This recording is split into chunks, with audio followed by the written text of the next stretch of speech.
মুসলমানেরা শুধু মুখে বলে আমানতু বিল্লাহি ওয়া মালাইকাতিহি ওয়া কুতুবিহি ওয়া রাসূলিহি, বলে মুখে বলে আল্লাহর উপর ঈমান এনেছি, মুখে বলে ফেরেশতার উপর ঈমান এনেছি, মুখে বলে পরকালের উপর ঈমান এনেছি। বাস্তবে অন্তর দিয়ে কেউ ইয়াকিনের লেভেলে বিশ্বাস রাখে না যে ফেরেশতা আছে। বাস্তবে অন্তর দিয়ে কেউ ইয়াকিনের লেভেলে বিশ্বাস রাখে না যে আল্লাহ তাকে পুনরায় জীবিত করবেন মৃত্যুবরণের পর। জান্নাত, জাহান্নাম, কবর, কবরের আযাব, পরকাল, কিয়ামত সত্য, এই বিশ্বাসটা ইয়াকিনের লেভেলের নয়। ইয়াকিনের লেভেলের মানে কি? ইয়াকিনের পর্যায়ের মানে কি? আজকে আপনারা এখানে আসার আগ পর্যন্ত শুনতেছিলেন এই প্রোগ্রামে আব্দুল্লাহ বিন আব্দুর রাজ্জাক আসবে, তো আপনাদের ঈমান ছিল যে আব্দুল্লাহ বিন আব্দুর রাজ্জাক আসবে। আর এখন আমি যখন চলে এসেছি, এখন আপনাদের কি হয়ে গেছে বলেন তো? বলেন না যে ইয়াকিন হয়ে গেছে। কি হয়ে গেছে? জোরে বলেন তো কি হয়েছে? ইয়াকিন। ঘটনা যখন ঘটে যায় চোখের সামনে তখন ইয়াকিন। ঘটনা ঘটবে বিশ্বাস করছেন, যেহেতু যারা আয়োজন করেছে তাদের বিশ্বাস করেন আসবে, আরে কতবার কথা দিয়ে এসেছে, আসেনি, দ্বিধাদ্বন্দ্ব। আর যখন চলে এসেছে ইয়াকিন, তো আল্লাহ বলছেন ওয়াবিল আখিরাতি হুম ইউকিনুন, পরকালের উপর ইয়াকিন লাগবে।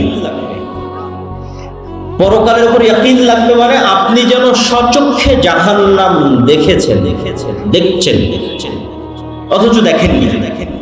পরকালের উপর ইয়াকিন লাগবে মানে আপনি যেন সচক্ষে এখন মারা গেছেন, মারা যাওয়ার পর আবার আল্লাহ আপনাকে জীবিত করেছে, তারপরে কিয়ামতের মাঠের বিচার সম্পূর্ণ হয়ে গেছে, অতীতকাল ঘটে গেছে। ইয়াকিন। তো মুসলমানদের ঈমান বিল গায়বের উপর বিশ্বাস, পরকালের উপর ইয়াকিন, ফেরেশতার উপর ইয়াকিন, আল্লাহর শক্তি এবং ক্ষমতার উপর ইয়াকিন নাই, সেটা আমি বুঝলাম কিভাবে? দেখেন, দুনিয়াতে দুনিয়াবি কাজে সফল হওয়ার জন্য দুনিয়াবি কিছু মূলনীতি আছে। আপনি যখন পরিপূর্ণরূপে দুনিয়াবি মূলনীতির উপর নির্ভরশীল, তখন আপনি মুমিন নন। পরিপূর্ণরূপে দুনিয়াবি ওয়াসাইলের উপর, দুনিয়াবি মাধ্যমের উপর নির্ভরশীল, আপনার কোনো বিশ্বাসই নাই আল্লাহর শক্তি এবং ক্ষমতা সম্পর্কে, আপনার কোনো বিশ্বাসই নাই আল্লাহর তৈরি ফেরেশতা এবং তাদের শক্তি এবং ক্ষমতা সম্পর্কে, আপনি বিশ্বাসই করেন না পৃথিবীতে ফেরেশতা আছে, তখন আপনি পরিপূর্ণরূপে দুনিয়ার উপর নির্ভরশীল। বাস্তব উদাহরণ দিয়ে যদি বলি, যে এখন যদি আপনি চোখ বন্ধ করেন, কোনো একটা মানুষ যদি চোখ বন্ধ করে যে আমি বাংলাদেশের ক্ষমতায় যেতে চাই, তাহলে বাংলাদেশের ক্ষমতায় যাওয়ার একমাত্র দুনিয়াবি মাধ্যম হচ্ছে ভোট। একমাত্র দুনিয়াবি মাধ্যম হচ্ছে ভোট। তো আমি যদি ঈমান বিল গায়ব আমার না থাকে, দুর্বল আল্লাহর শক্তি এবং ক্ষমতা সম্পর্কে, পৃথিবীতে ফেরেশতাদের অস্তিত্ব সম্পর্কে, দুনিয়ার মূল্যহীনতা সম্পর্কে, পরকালের বাস্তবতা সম্পর্কে আমার যদি ইয়াকিন না থাকে, তাহলে মানুষের এই ভোট নেওয়ার জন্য যদি আমাকে মন্দিরও পাহারা দেওয়া লাগে তাও দেব, মূর্তিতে যদি সিজদা করা লাগে তাও দেব। কেন? আমার পরিপূর্ণ ভরসা আমি করে ফেলেছি দুনিয়াবি মাধ্যমের উপর, আমার ঈমান বিল গায়ব নাই, দুর্বল হয়ে গেছে। আমরা চাই যে যেহেতু আজকে এখানে বিদেশি মেহমান উপস্থিত হবে, সেহেতু কোনো মানুষ আপনারা দাঁড়িয়ে থাকবে। আমি বক্তব্য শেষ করতে করতে সকল মানুষকে বসাতে চাই, মানে আমিও স্বেচ্ছাসেবক। বক্তব্য দিব এই জন্য নয়, আপনাদের বসাবো এই জন্য বক্তব্য দিচ্ছি। তাহলে আমি বক্তব্য দিয়ে শেষ করতে করতে 9:40-50 যখন মেহমান আসবে, তার আগে এই মাঠে কাউকে দাঁড়িয়ে থাকা যাবে না। তা আপনারা আমাকেও সহযোগিতা করেন, স্বেচ্ছাসেবক ভাইয়েরও দায়িত্ব পালন করেন। আউড় বিছিয়ে দেন, কাপড় বিছিয়ে দেন, আপনারাও নিজ উদ্যোগে বিছিয়ে নেন এবং বসে পড়তে থাকেন। মুসা আলাইহিস সালাতু ওয়াস সালাম ফেরাউনের সামনে দুনিয়াবী শক্তির দিক থেকে যত দুর্বল ছিলেন, আজকের গাজার মানুষ ইসরায়েলের শক্তির সামনে দুনিয়াবী দিক থেকে অত দুর্বল নয়। যদি আমি বুঝাতে না পারি তাহলে আমার ব্যর্থতা, আর কেউ যদি কোরআন পড়ে বুঝতে না পারে তাহলে তার ব্যর্থতা, কোরআন না বুঝার ব্যর্থতা। আবারও কল্পনা করেন, আজকের গাজার মানুষের দুনিয়াবী শক্তি আর ইসরায়েলের আজকের দুনিয়াবী শক্তি, দুটের মোকাবেলায় গাজার মানুষ যত দুর্বল, যত অসহায়। আজ থেকে 3000 4000 বছর আগে মুসা আলাইহিস সালাম এবং বনু ইসরাইল ফিরাউনের দুনিয়াবী শক্তির সামনে দুনিয়াবী দিক থেকে তার চেয়ে বেশি অসহায় ছিল। আর আজ এটা শুধু গাজার মানুষের কথা বললাম, আর পুরো মুসলিম বিশ্বের কথা যদি বলি তাহলে আর মুসা আলাইহিস সালামের উদাহরণ দিব না। পুরো মুসলিম বিশ্বের কথা বললে কাদের উদাহরণ দিব? তৎকালীন রোমান সাম্রাজ্য, মুহাম্মদ সাল্লাল্লাহু আলাইহি ওয়াসাল্লাম, আবু বকর, ওমর, ওসমান, আলীর যুগের রোমান সাম্রাজ্য পারস্য সাম্রাজ্যের তুলনায় খোলাফায়ে রাশিদিন দুনিয়াবী দিক থেকে পারস্য এবং রোমান সাম্রাজ্যের তুলনায় খালিদ বিন ওয়ালিদের বাহিনী দুনিয়াবী দিক থেকে যতটা দুর্বল ছিল, আজকের সমগ্র বিশ্বের মুসলমানেরা এবং মুসলিম দেশগুলো আজকের আমেরিকা এবং ইসরায়েলের তুলনায় শতগুণ বেশি শক্তিশালী। আবারও বুঝেন, আমি এবার মুসা আলাইহিস সালাম আর ফেরাউনের উদাহরণ ছেড়ে দিয়েছি। এবার মুহাম্মদ সাল্লাল্লাহু আলাইহি ওয়াসাল্লাম এবং তার সাহাবীরা আবু বকর, ওমর, ওসমান, খালিদ বিন ওয়ালিদ, আমর ইবনে আল-আস, আব্দুররহমান বিন আউফ, এরা যুদ্ধ করছে, মুজাহিদ, উমাইয়া খেলাফা, বড় বড় যুদ্ধ হচ্ছে। তো ওদের দুনিয়াবী শক্তি আর রোমান এবং পারস্যদের দুনিয়াবী শক্তির যে তুলনা, ওই তুলনায় ওই যুগের মুসলমানদের দুনিয়াবী শক্তি ওই যুগের পারস্য এবং রোমানদের চাইতে যতটুকু ছিল, আজকের মুসলমানদের দুনিয়াবী শক্তি ওই যুগের মুসলমানদের তুলনায় শতগুণ বেশি। আপনারা কি আমার কথা বুঝছেন না বুঝতেছেন না? তাহলে মুসলমানেরা মাজলুম কেন? আর তখন কম শক্তি নিয়ে বিজয়ী কেন? পার্থক্য কোথায়? যে আবু বকর, ওমর, ওসমান, খালিদ বিন ওয়ালিদ তাদের যুগে কম শক্তি নিয়ে আজকের তুলনায় কম শক্তি নিয়ে বিজয়ী, আর আজকে আমরা বেশি শক্তি থাকার পরেও মাজলুম, পরাজিত। কেননা আজকের মুসলমানদের ঈমান বিল গায়েব নাই, অদৃশ্যের শক্তির উপর মজবুত বিশ্বাস নাই।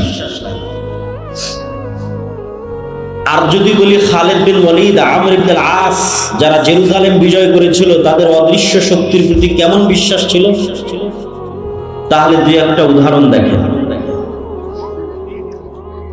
আয়েশা রাদিয়াল্লাহু তাআলা আনহা বলছেন, রাসূলুল্লাহ সাল্লাল্লাহু আলাইহি ওয়াসাল্লাম খন্দকের যুদ্ধ শেষ করে এসে তরবারি রেখে গোসল করেছেন। জিবরাইল আলাইহিস সালাতু ওয়াস সালাম এসে মুহাম্মদ সাল্লাল্লাহু আলাইহি ওয়াসাল্লামকে বলছে, ওয়াজাআতাস সিলাহ, আপনি আপনার অস্ত্র রেখে দিয়েছেন, আমরা তো অস্ত্র রাখিনি। তোমরা অস্ত্র রাখুনি মানে? খন্দকের যুদ্ধে মক্কা সহ সমগ্র আরবের অসংখ্য গোত্র একত্রিত হয়ে 10,000 বাহিনী মিলে পুরো মদিনা ঘিরে ফেলেছিল, মদিনার পতন ঘটাতে হবে। তখন মদিনার মধ্যে 3টা ইহুদি গোত্র ছিল, বানু কুরাইজা, বানু কায়নুকা, বানু নাজির। এরা মুহাম্মদ সাল্লাল্লাহু আলাইহি ওয়াসাল্লামের সাথে লিখিত চুক্তি করেছিল যে আমরা এক থাকবো, ধোঁকা দিব না। কিন্তু খন্দকের যুদ্ধের সময় এই 3 ইহুদি গোত্র গাদ্দারি করেছে, মুনাফিক।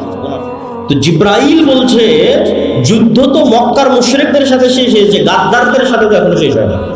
মদিনার মধ্যে এখনো গাদ্দার আছে, এই সমস্ত গাদ্দারদের মদিনা থেকে বের করতে হবে, তারপরে যুদ্ধ শেষ হবে। আপনি বের হন তাড়াতাড়ি।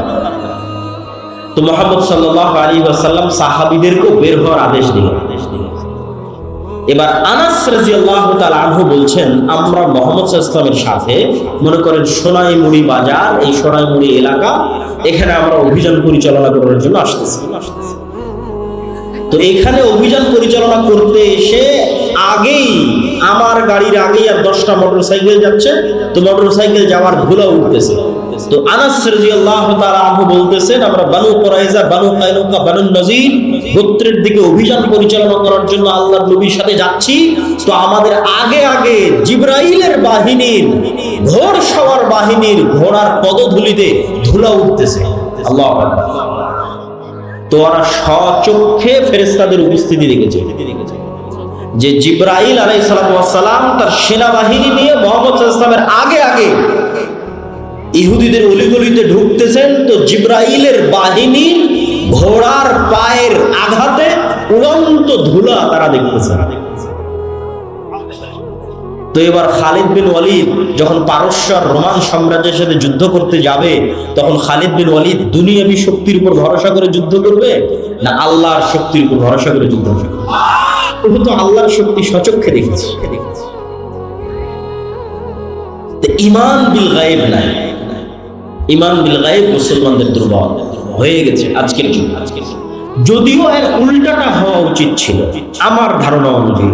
আমার এই কথার সাথে কেউ দ্বিমত করতে পারে।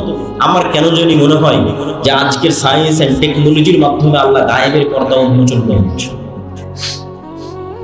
গায়েবের যে পর্দা ছিল, এই পর্দা ধীরে ধীরে উন্মোচন হতে হতে হতে হতে হতে হতে হতে একদম শেষ গায়েবের পর্দা, জীবিতকে মৃত করা, ওটাও আল্লাহ উন্মোচন করে দিবেন দাজ্জালের হাতে।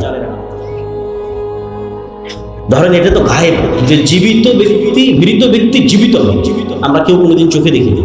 কেউ দেখেছেন মৃত ব্যক্তিকে জীবিত হতে? দেখেছেন? এটা গায়েব। তো আজ থেকে 100 বছর আগের মানুষকে যদি বলতেন যে আমি এখানে কথা বলবো, সাথে সাথে ইংল্যান্ডে বসে শোনা যাবে, তখন গায়েব ছিল না? ছিল না গায়েব। যে আমি বাংলাদেশে বসে কথা বলবো আর এগুলোর মাধ্যমে ইংল্যান্ডে বসে সাথে সাথে শুনবে, গায়েব। তো আজ থেকে 1400 বছর আগে রাসূল সাল্লাল্লাহু আলাইহি ওয়াসাল্লাম বলছেন যে আপনি কথা বলছেন, আল্লাহ সাথে সাথে শুনতেছেন।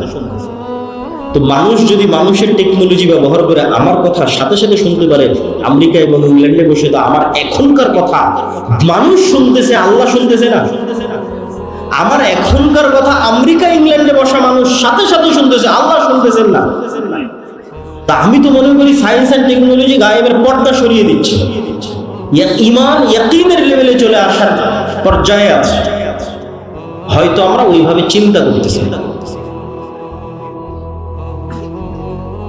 আজকে যেই সভ্যতার উপর দাঁড়িয়ে আছে আধুনিক সভ্যতা, লাইট, ওয়েভ, তরঙ্গ, যেটার মাধ্যমে এগুলো সব চলতেছে, কম্পিউটার বলেন, ইন্টারনেট বলেন, রিমোট বলেন, ওই ওয়েভ, তরঙ্গ সবকিছু, এইটার উপর পুরো বিশ্ব দাঁড়িয়ে আছে।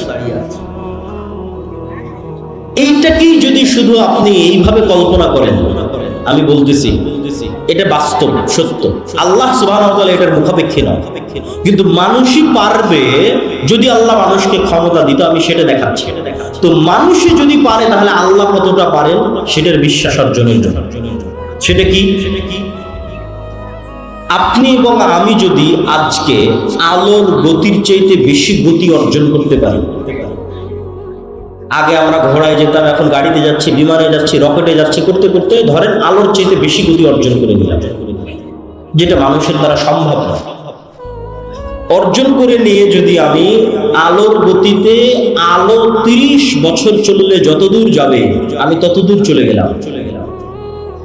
অতি সহজ কল্পনা করা, আমি যেটা বলছি এটা কল্পনা করা কঠিন কিছু না, 2 মিনিট লাগবে আপনার কল্পনা করতে, যে আমি আলোর চেয়ে বেশি গতি অর্জন করলাম, করে আলো 30 বছর চললে যতদূর যেত আমি ওর আগেই ওখানে চলে গেছি। 30 বছর চললেও যতদূর যেত, যেহেতু ওর চেয়ে বেশি গতি অর্জন করেছি, গিয়ে ওখানে বসে আমি মোবাইলের মতো একটা যন্ত্র বানিয়েছি। কল্পনা করা, মোবাইলের মতো একটা যন্ত্র, ক্যামেরার মতো একটা যন্ত্র বানিয়েছি। ওখানে বসে থেকে যদি আমি এখন দূরবীন ধরি দুনিয়ার দিকে, আর মোবাইলের মাধ্যমে যদি দুনিয়ার আওয়াজ শোনার চেষ্টা করি, তাহলে আজ থেকে 30 বছর আগে আমি রাতের অন্ধকারেও যা বলেছি তা আমি শুনতে পাবো। আমি যা বলেছি আমি তা শুনতে পাবো, আমার 30 বছর আগের কথা। আর যদি দূরবীন ধরি, তাহলে আমি রাতের অন্ধকারে যা করেছি, দিনে যা করছি, যেখানে যা করছি, প্রত্যেকটা জিনিস ঠিক লাইভ যেভাবে দেখা যায় ওভাবে লাইভ দেখা যায়। কেন এগুলো সব আলোর মধ্যে ভেসে যাচ্ছে। আমার এই চেহারা, আমার কথা আলোর ওয়েভের মধ্যে ভেসে আমেরিকা পৌঁছে যাচ্ছে। তো এইটা 30 বছর চলতে থাকে, যতদূর যাবে আমি ওর আগে অতদূর পৌঁছে গেলে এগুলো সব দেখতে পাবো, সব দেখতে পাবো। আপনি যদি 1400 বছর আগে চলে যান তো বদরের যুদ্ধ লাইভ দেখতে পারেন, যদি ওই লেভেলের যন্ত্র আবিষ্কার করতে পারেন, দূরবীন যদি ধরতে পারেন মক্কায়, তাহলে লাইভ দেখা যাবে বদরের যুদ্ধ। মানুষের কোনো আমল হারিয়ে যায় না, সম্ভব। আল্লাহ সুবহানাহু ওয়া তাআলা কিভাবে মানুষের বিচার করবে আল্লাহ ভালো জানে, কিন্তু মানুষের আবিষ্কার করা জিনিস দিয়ে আমি বলতেছি যে মানুষের কোনো কথা হারিয়ে যায় না, মানুষের কোনো কাজ হারিয়ে যায় না। মানুষই মানুষের বিচার করে ফেলবে। কাফা বিনাফসিকাল ইয়াউমা হাসিবা। মানুষ মানুষের বিচার করার জন্য আরো এর চাইতে ভয়ঙ্কর কথা বলি, যে মানুষ মানুষের বিচারের জন্য যথেষ্ট, তার চাইতে ভয়ঙ্কর। মানুষের ব্রেন কিন্তু কম্পিউটারের মতো, ডাটা। আমাদের বয়স 60 থেকে 70 বছর, আর বিজ্ঞান বলছে যে আমাদের ব্রেন যেভাবে সেট করা আছে 500 বছর চললেও সচল থাকে। তো আমি যদি 500 বছর বেঁচে থাকি, তার মানে 500 বছর আগের কথা আমার মনে থাকবে, এই লেভেলের ব্রেনের সক্ষমতা। যেমন এখন আমার বয়স যদি 30, তো 10 বছর আগের কথাও মনে আছে, 20 বছর আগের কথাও মনে আছে। তা আমার ব্রেনের সক্ষমতা যেহেতু 500 বছরের, তাহলে 500 বছর বাঁচলে 500 বছর আগের কথা মনে থাকে। তাহলে আপনি নিজেই তো আপনার কোনো কাজ ভুলে যাননি। ইলন মাস্কই কয়েকদিন পর মানুষের ব্রেনকে ইন্টারনেটের সাথে কানেক্ট করে দিবে, চেষ্টা করতেছে। তো মানুষের ব্রেনকে যখন ইন্টারনেটের সাথে কানেক্ট করবে, তখন মানুষের ব্রেনের ডাটা মানুষের ট্রান্সফার করে দেখতে পাবে। তো কিয়ামতের মাঠে আপনার হিসাবের জন্য তো আপনার ব্রেনই যথেষ্ট, সব তো আপনার মনেই আছে রে বাবা। আপনি কি করেছেন দেখেন, আপনি এখন মোবাইলে যে ভিডিওটা দেখতেছেন, এটা কি ব্রেনে সেভ হচ্ছে না? এটা তো ব্রেনে সেভ হচ্ছে। তো কাফা বিনাফসিকাল ইয়াউমা হাসিবা, আপনার ব্রেন সাক্ষী দিবে। ব্রেনকে যদি একটা কম্পিউটারের মধ্যে বসায় দেওয়া যায়, যদি ইলন মাস্ক পারে, মানুষের কথা বলতেছে, তো আপনি তো ওখান থেকে ডাটা ট্রান্সফার হবে, আপনি কি কি দেখেছেন সব ব্রেনে সেভ হয়ে আছে, কি কি বলেছেন সব ব্রেনে সেভ হয়ে আছে, কি কি করেছেন সব ব্রেনে সেভ হয়ে আছে, সব তো আপনিই জানেন। আপনি সত্য বলছেন না মিথ্যা বলছেন সব আপনি জানেন, সব আপনার ব্রেনে সেভ আছে। খালি ডাটা ট্রান্সফার করতে হবে, ডাটা ট্রান্সফার করে আপনাকে দেখা দেবে, এই দেখো তোমার ব্রেনে এগুলো সব সেভ হয়ে আছে, তোমার কাজ, তোমার দেখা ছবি, তোমার এগুলো করা, তোমার এগুলো বলা কথা, সব তোমার ব্রেনে সেভ আছে। কাফা বিনাফসিকাল ইয়াউমা হাসিবা। তো আমি তো মনে করি গায়েব উন্মোচন হয়ে যাচ্ছে, কিন্তু মানুষের ঈমান বিল গায়েব দুর্বল হয়ে যাচ্ছে। তো আজকে সংক্ষিপ্তভাবে আমরা একটা ঈমান বিল গায়েবের আলোচনা করব, সেটি হচ্ছে আল ঈমান বিল মালাইকা, ফেরেশতাদের উপর বিশ্বাস। আপনাদের মা আছে এই অস্তিত্বের উপর বিশ্বাস আপনার ইয়াকিনের লেভেলে না? কেননা জন্মের পরেই তো মাকে দেখেছেন। কেউ যদি বলে যে আপনার মা নাই, এটা আপনার মা নয়, আপনি কি বিশ্বাস করবেন? তাহলে জন্মের পরে মাকে দেখেছেন, তো মায়ের অস্তিত্বের প্রতি আপনার যেই লেভেলের বিশ্বাস, বিশ্বাস করেন আপনার সাথে ফেরেশতা আছে, এইটার সত্যতা আপনার মায়ের অস্তিত্বের চেয়ে বেশি সত্যি। কেন বললাম যে আপনার মায়ের অস্তিত্বের চেয়ে বেশি সত্য? আদম আলাইহিস সালাতু ওয়াস সালাম যখন পৃথিবীতে এসেছেন, তখন আদম আলাইহিস সালাতু ওয়াস সালাম সৃষ্টির পর তার মাকে আগে দেখেছেন না তার বাপকে আগে দেখেছেন? মাও নাই বাপও নাই। কথা আমার বুঝতে পারছেন না? তা আদম আলাইহিস সালাম পৃথিবীতে আসার পর তার ছেলেকে আগে দেখেছেন না তার স্ত্রীকে আগে দেখেছেন? ছেলেও নাই স্ত্রীও নাই। তো আদম আলাইহিস সালাম পৃথিবীতে আসার পর দুইটা ভিন্ন জগতের প্রাণীকে সবার আগে দেখেছে, একটা ফেরেশতা আর একটা জিন। তাহলে আমি আপনি মানুষ, মানুষের সাথে আগে পরিচিত না আগে ফেরেশতার সাথে পরিচিত? আগে ফেরেশতার সাথে পরিচিত। আমাদের পিতা আদম জন্মের পরে সর্বপ্রথম দুইটা ভিন্ন জগতের প্রাণীর সাথে পরিচিত হয়েছে, একটা ফেরেশতা একটা জিন। এই জন্য বললাম যে আপনার মায়ের অস্তিত্বের চেয়ে বেশি সত্য। কেন প্রথম যখন পৃথিবীতে আমরা এসেছি, তখন না মায়ের সাথে পরিচিত হয়েছে, না ছেলের সাথে পরিচিত হয়েছে, না স্ত্রীর সাথে পরিচিত হয়েছে, পরিচিত হয়েছে ফেরেশতার সাথে, পরিচিত হয়েছে জিন শয়তান ইবলিসের সাথে। তো ফেরেশতা কিসের তৈরি বলেন তো? কিসের তৈরি? নূরের তৈরি। নূর কি? নূর এক প্রকারের আলো, এই আলো না, কিন্তু এক প্রকারের আলো, এই আলো না, সূর্যের আলো, লাইটের আলো, এই আলো না। ডান দিকের ভাইদেরকে কিন্তু আমরা এখনো বসাতে পারি না। তো স্বেচ্ছাসেবক ভাইয়েরা বা দায়িত্বশীল ভাইয়েরা কোথায়? আমার বক্তব্য শেষ হতে হতে সবাইকে বসতে হবে, মেহমান আসার আগে। তো আপনাদের বসার ব্যবস্থা কিভাবে করা যায়?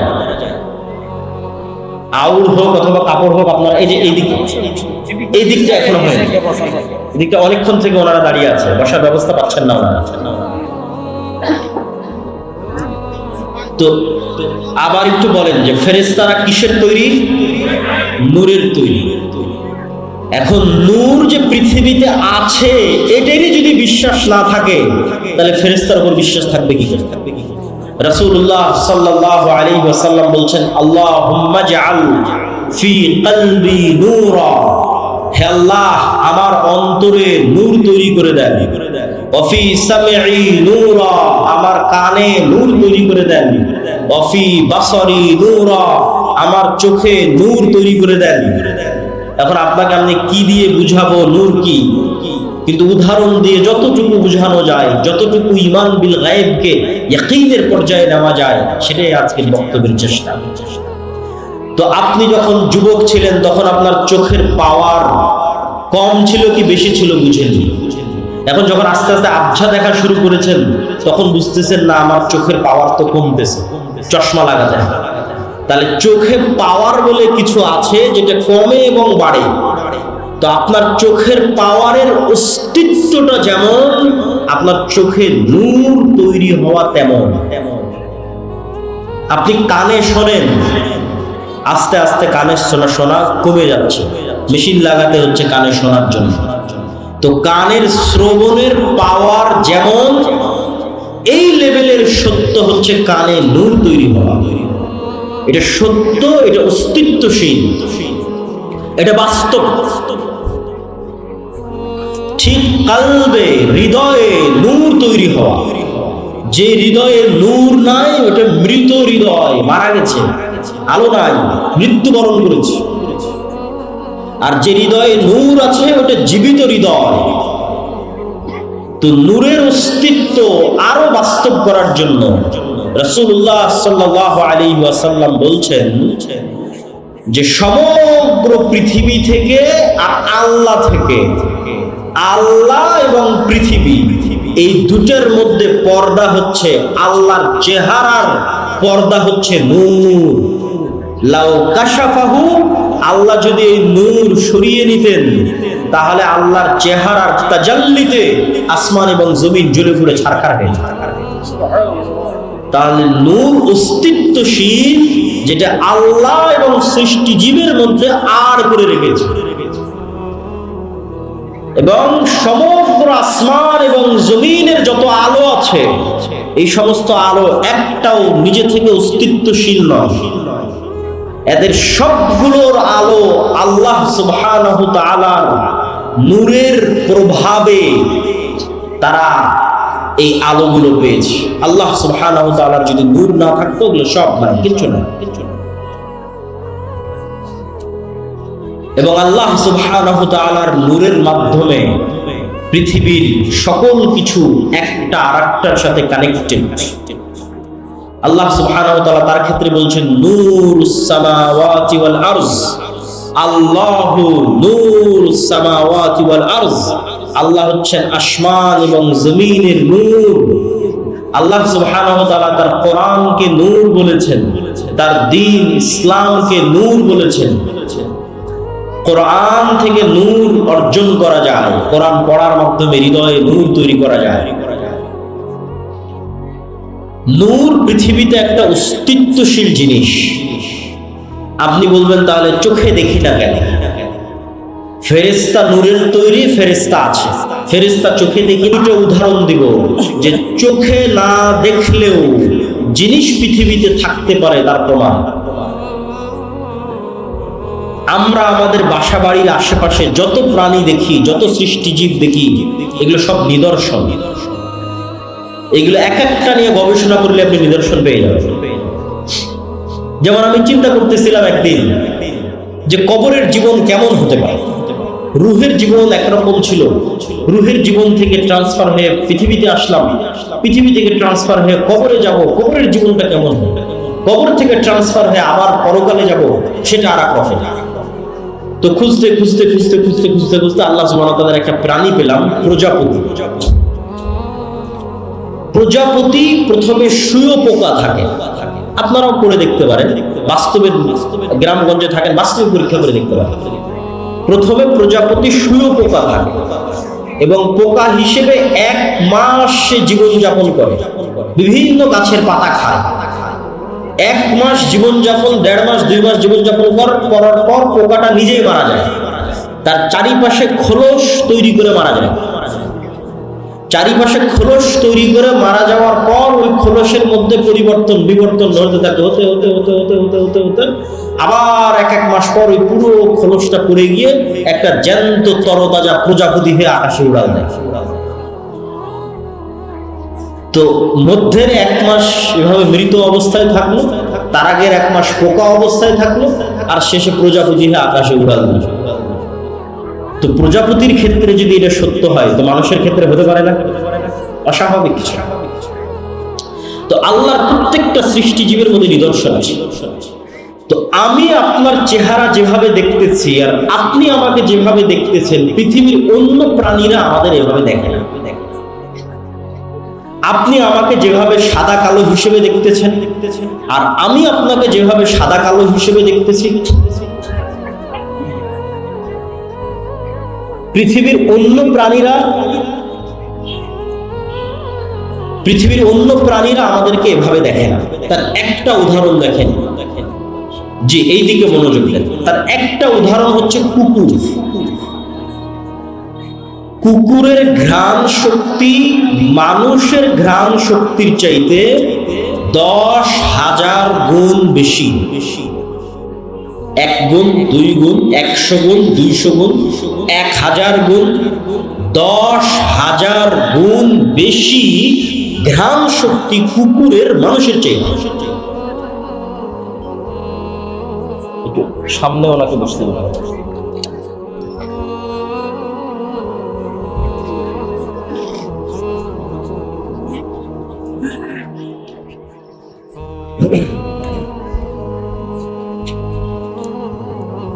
আমরা সবাই একটু, যেহেতু মেহমান চলে এসেছে, আমরা সবাই একটু শান্তভাবে বসে পড়ি। পিছনে যারা আছেন দয়া করে তারাও বসে পড়েন, হাতে ডানে যারা আছেন তারাও বসে পড়েন। আমি আমার বক্তব্য দীর্ঘায়িত করব না, উনি বক্তব্য দিবেন, আবার সেটার অনুবাদ করব, তারপরে শায়েখ আব্দুর রাজ্জাক বিন ইউসুফ আসবেন, উনিও আপনাদের সামনে বক্তব্য দেবেন। তারপর ওই যে পিছনে আরো বসার ব্যবস্থা করে দিতে পারে। আবার মনে হয় বসার ব্যবস্থা পাচ্ছে না। জি সম্মানিত উপস্থিতি,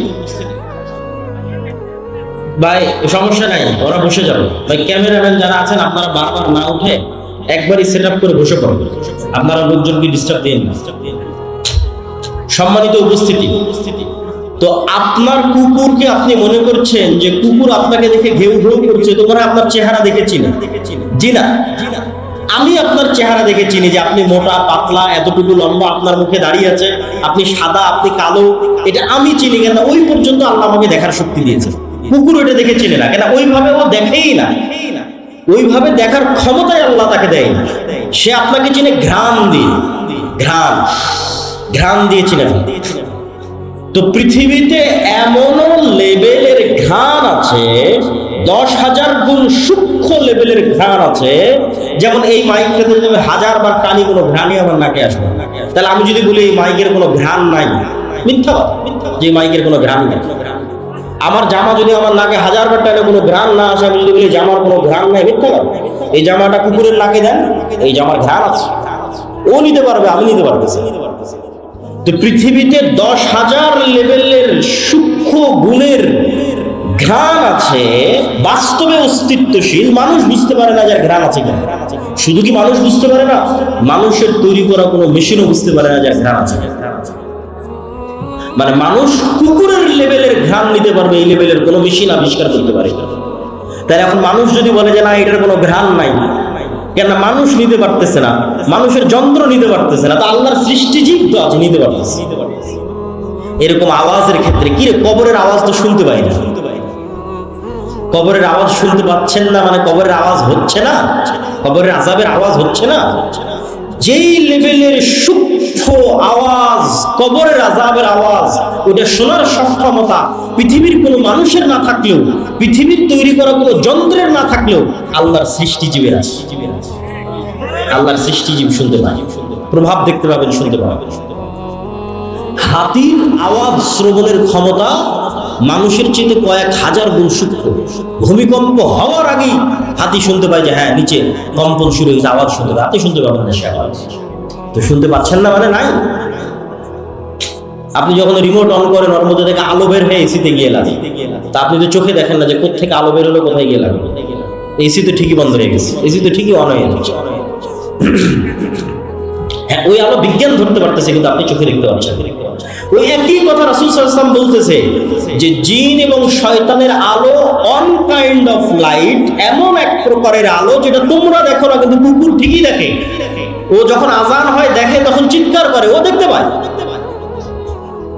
আর ঠিক নূর, ফেরেশতা যে নূরের তৈরি, এটা পৃথিবীতে আছে, অস্তিত্বশীল, ওয়ান কাইন্ড অফ লাইট, এক প্রকারের আলো যেটা তোমরা দেখো না কিন্তু আল্লাহর তৈরি মোরগ সৃষ্টিজীব ঠিকই দেখতে পায়। ফজরে যখন ফেরেশতারা ওঠানামা করে তখন ঠিকই মোরগ চিৎকার করে। সম্মানিত উপস্থিতি, তো আমি প্রমাণ করছিলাম নূরের অস্তিত্ব পৃথিবীতে আছে। এবার দুই একটা হাদিস বলে আমার বক্তব্য শেষ করব। বদর এবং উহুদের যুদ্ধের দুই একটা ঘটনা। আব্দুর রহমান বিন আউফ রাদিয়াল্লাহু তাআলা বলছে, আল্লাহর নবী, আমার দুই পাশে সাদা পোশাকধারী দুই ব্যক্তি খুব ভয়ঙ্কর ভাবে যুদ্ধ করতেছিল, যাদেরকে আমি মদিনায় কোনোদিন দেখিনি। রাসূল সাল্লাল্লাহু আলাইহি ওয়াসাল্লাম বললেন, এরা দুইজন ছিল জিবরাইল আর মিকাঈল। বলেন আল্লাহু আকবার। এক সাহাবী বলতেছে, রাসূল সাল্লাল্লাহু আলাইহি ওয়াসাল্লাম, আমি একজন মুশরিকের পিছনে ধাওয়া করলাম, তাকে আহত করার জন্য, আঘাত করার জন্য। আমার আঘাতের আগে সে উল্টে পড়ে আছে এবং তার ক্ষত স্থান থেকে রক্ত বের হচ্ছে। রাসূল সাল্লাল্লাহু আলাইহি ওয়াসাল্লাম বললেন, এটা তৃতীয় আসমান থেকে আসা ফেরেশতা ছিল। এগুলো ঘটনার অভাব নাই।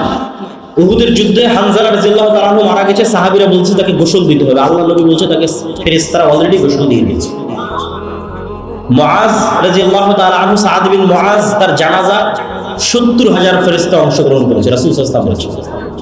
জাবির রাদিয়াল্লাহু তাআলা আনহু, রাসূলুল্লাহ সাল্লাল্লাহু আলাইহি ওয়াসাল্লাম বলছেন, তোমার পিতার জানাজা ফেরেশতারা ছায়া দিয়ে আছে।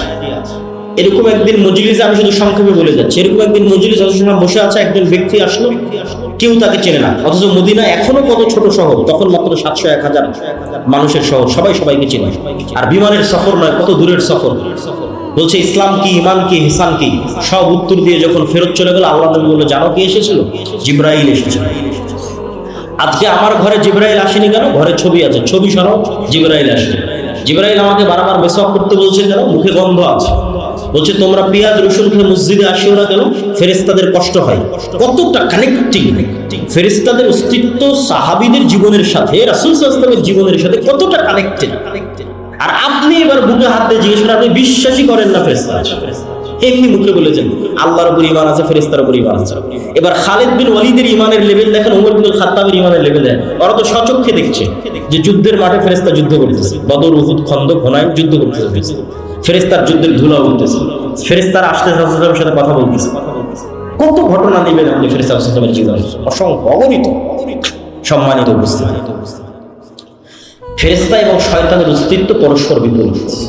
আপনি ফেরেশতাদের সাথে বন্ধুত্ব করছেন না শয়তানের সাথে বন্ধুত্ব করছেন আপনার উপর।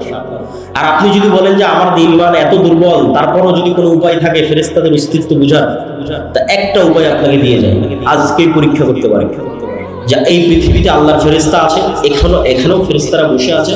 আপনার মায়ের অস্তিত্বের চাইতে সত্য যে আপনার সাথে ফেরেশতা আছে, আপনার পিতা এবং আপনার সন্তানের অস্তিত্বের চাইতে সত্য যে আপনার সাথে ফেরেশতা আছে, এখানেও বসে আছে এবং তারা থাকেন। একটা এক্সপেরিমেন্ট, একটা পরীক্ষা। ঠিক যদি বিমানের টিকিট থাকে, ট্রেনের টিকিট থাকে, তখন যেমন নিয়ত থাকে যে বিমানের টিকিট ধরতে হবে, ট্রেন ধরতে হবে, সকালবেলা পরীক্ষা থাকলে যেমন নিয়ত থাকে, ওই লেভেলের একদিন নিয়ত করবেন যে কাল সকালে ফজরে আমাকে উঠতে হবে সালাতের জন্য। আর দুনিয়ার কোনো মানুষকে বলার দরকার নাই যে আমাকে ঘুম থেকে উঠে দিও, ফোনে অ্যালার্ম দেওয়ার দরকার নাই যে আমাকে ঘুম থেকে উঠে দিও। কেন বলবেন মানুষকে? কেন দিবেন ফোনে অ্যালার্ম? আল্লাহর ফেরেশতা তো পৃথিবীতে আছে। আমার কথা বুঝতে পারেননি? আপনি বিশ্বাস কেন করতে পারছেন না যে ফেরেশতা আছে? মানুষকে কোনো বলা লাগবে, ফেরেশতারাই তো আছে আপনাকে জাগিয়ে দেওয়ার জন্য। রাসূল সাল্লাল্লাহু আলাইহি সাল্লাম বলতেছে, আপনি এইভাবে ঘুমালে আপনার মাথার পাশে একজন ফেরেশতা থাকে ফজর পর্যন্ত, আপনার দায়িত্ব নেই। সেটা মানুষকে কেন বলতে চান? পরীক্ষা করে। ফেরেশতা আপনাকে ফজরে ঘুম থেকে উঠিয়ে দেওয়ার জন্য যে কোনো রাস্তা অবলম্বন করতে পারে, সেটা যেভাবেই হোক। সেটা আপনার বাচ্চা কাদার মাধ্যমে হোক, সেটা ঝড়ের বাতাসের মাধ্যমে হোক, সেটা বিদ্যুৎ যাওয়ার মাধ্যমে হোক, সেটা মশা কামড়ের মাধ্যমে হোক, সেটা আপনার কানের মধ্যে ডাইরেক্ট আজানের আওয়াজ ঢুকিয়ে দেওয়ার মাধ্যমে হোক, আপনাকে জানাবে। ফেরেশতারা পৃথিবীতে আছে সবসময় বিচলমান, কিন্তু আমাদের ঈমান বিল গায়ব নাই। মূসা আলাইহিস সালাতু ওয়াস সালামকে আল্লাহ এটাই শিখিয়েছে যে মূসা, যেই লাঠি দিয়ে তুমি গাছের পাতা পাড়তে, যেই লাঠি দিয়ে তুমি লাফ দিয়ে গর্ত পার হয়ে যেতে, তোমার ওই হাতের লাঠিকে আমি সাপ বানিয়ে দিলাম, যাও। যাতে তুমি শিখো যে দুনিয়ায় মানুষ যা দেখে এগুলোই সব নয়, এরও ঊর্ধ্বে মহাশক্তিমান আল্লাহ আছে, তার উপর ভরসা রাখতে। এটা যাতে মূসা শিখে, কেননা মূসার লড়াই হবে পৃথিবীর সবচেয়ে শক্তিশালী বাদশা ফেরাউনের সাথে, অত্যাচারী বাদশা ফেরাউনের সাথে। দুনিয়াবী লজিকে এই লড়াই বিজয় অর্জন অসম্ভব। যদি কেউ মূসা আলাইহিস সালাম যদি ন্যূনতম চেষ্টা করতেন আমি দুনিয়াবী মাধ্যমে ফেরাউনের সাথে বিজয় অর্জন করতে যাব, তাহলে ওই যে মন্দির পাহারা দেওয়ার মতো কম্প্রোমাইজ করতে হতো। কোনো রাস্তা ছিল না মূসা আলাইহিস সালামের সাথে, কিন্তু উনি জানতেন আল্লাহর শক্তি সম্পর্কে, আল্লাহর ক্ষমতা সম্পর্কে, ফলত কোনো প্রকার কম্প্রোমাইজ ছাড়া উনি বিজয় অর্জন করেছেন। তো ঈমান বিল গায়ব যেদিন মুসলমানদের মজবুত হয়ে যাবে, মুসলমানদের বিজয় সুনিশ্চিত। কেননা শক্তি ক্ষমতা ফেরাউনের তুলনায় মূসার যত দুর্বল ছিল, আজকের মুসলমানদের অত দুর্বল নয়। আর শক্তি ক্ষমতা আবু বকর, ওমর, উসমানের, পারস্য রোমানের তুলনায় যত দুর্বল ছিল, আজকের মুসলমানদের অত দুর্বল নয়। দুর্বল কিসে? ঈমানই নাই, আল্লাহর উপর, আল্লাহর শক্তি। এটাই তো আল্লাহর উপর বিশ্বাস অর্জন করতে হবে, ফেরেশতাদের উপর বিশ্বাস অর্জন করতে হবে। আগামী 6 ও 7 নভেম্বর আল জামিয়া সালাফিয়া ডাঙ্গিপাড়া পবা রাজশাহীতে সালাফি কনফারেন্স। আপনাদের এখানেও মেহমান এসেছে, তিনি তো থাকবেনই, এবং দেশ বিদেশের আরো ওলামায়ে কেরাম সেখানে উপস্থিত থাকবে। আপনাদের সকলের উপস্থিত হওয়া উদাত্ত আহ্বান। যাবেন তো ইনশাআল্লাহ? ইনশাআল্লাহ, আল্লাহ কবুল করুন। আর আজকে দাওয়া ইলাল্লাহর মাধ্যমে আমাদের যে বিভিন্ন বক্তব্যগুলো পরিচালিত হয়, সেগুলোর অধীনে এই প্রোগ্রাম আয়োজিত হয়েছে। আমি জানি না স্বেচ্ছাসেবকরা রেডি আছে কিনা। তারা যদি রেডি থাকে, তারা যদি ভিতরে যায় আপনাদের কাছে সহযোগিতার জন্য, এই মুহূর্তে রেডি থাকলে আমি যাওয়ার আহ্বান করব। যদি যায় তাহলে আপনারা সর্বোচ্চ পর্যায়ের সহযোগিতা করার চেষ্টা করবেন। আলহামদুলিল্লাহ, আমাদের দাওয়া ইলাল্লাহর অধীনে প্রায় 600টা মক্তব সমগ্র বাংলাদেশে পরিচালিত হচ্ছে, যার জাতীয় মক্তব প্রতিযোগিতা এবছর টিভি চ্যানেলে আয়োজিত হয় ইনশাআল্লাহ, আল্লাহ সুবহানাহু ওয়া তাআলা যদি কবুল করে। আর যে বিষয়ে আমি আলোচনা করতেছি এই বছর, আল ঈমান বিল গায়ব, এই বিষয়ে বই আসতেছে। আল্লাহর পথে যাত্রা নামে সালাফি কনফারেন্সে প্রকাশিত হচ্ছে। যদি যান তাহলে আশা করি নিতে পারবেন ইনশাআল্লাহ। দলিল তো বিস্তারিত এখানে অত বলতে পারবেন না, সব ওখানে পয়েন্ট বাই পয়েন্ট বিভিন্ন দলিল দেওয়া আছে। কেন আমার অবজারভেশন হচ্ছে মুসলমানদের ঈমান বিল গায়বই নাই। ঈমানই নাই তো কি নাই, কম্প্রোমাইজ করা ছাড়া কোনো রাস্তা নেই। আর যদি ঈমান থাকে, কম্প্রোমাইজ করা লাগবে না, বাংলাদেশের ক্ষমতা লাগবে না। কোরআনে সারা পৃথিবীর ক্ষমতা অর্জনের রাস্তা বলে দেওয়া আছে। কিসের বাংলাদেশ? কারো যদি ঈমান বিল গায়ব অর্জন হয়ে যায়, তো সারা পৃথিবীর ক্ষমতা অর্জন করতে হবে। কেননা ওই লেভেলের বিশ্বাস চলে আসলে পারমাণবিক বম পানিও হয়ে যেতে পারে। ওই লেভেলের ইয়াকিন যদি আসে, তাহলে পারমাণবিক বম পানিও হয়ে যাবে। কেননা সাউন্ড টেকনোলজি সবচেয়ে পাওয়ারফুল। এখনকার টেকনোলজি লাইটের টেকনোলজি, আর আমি বলছি সবচেয়ে পাওয়ারফুল হলো সাউন্ড টেকনোলজি, যেটা আল্লাহ সুবহানাহু ওয়া তাআলা সুলাইমান আলাইহিস সালামকে দিয়েছিলেন। ওয়া মা উতীতু মিনাল ইলমি ইল্লা কালিলা, অল্প দিয়েছে। সাউন্ড টেকনোলজি মানে এই মাইকেরও একটা কথা বোঝার ক্ষমতা আছে, এই কাপড়েরও একটা কথা বোঝার ক্ষমতা আছে, প্রত্যেকটা সৃষ্টিজীবের কথা বোঝার ক্ষমতা আছে। কি বললে বুঝবে আমি জানি না। তো আল্লাহ সৃষ্টি করেছে কুন ফায়াকুন আওয়াজ দিয়ে। ইসরাফিল যখন বাঁশিতে ফুৎকার করবে, আওয়াজে ধ্বংস হয়ে যাবে, মানে ওই আওয়াজ আসমান বুঝে যে কোন আওয়াজে তাকে ধ্বংস হতে হবে। এই সোফা ওই আওয়াজ বুঝে, যে আওয়াজ বুঝতে ফেটে বিচ্ছিন্ন হয়ে যাবে, ধ্বংস হয়ে যাবে। কিন্তু কোন আওয়াজ এই সোফা বুঝবে আমি জানি না। এই জন্য রাসূল সাল্লাল্লাহু আলাইহি ওয়াসাল্লাম বলছে, কিয়ামতের পূর্ব মুহূর্তে শহর বিজয় হবে মুসলমানদের আল্লাহু আকবার আওয়াজে শহর বিজয় হয়ে যাবে।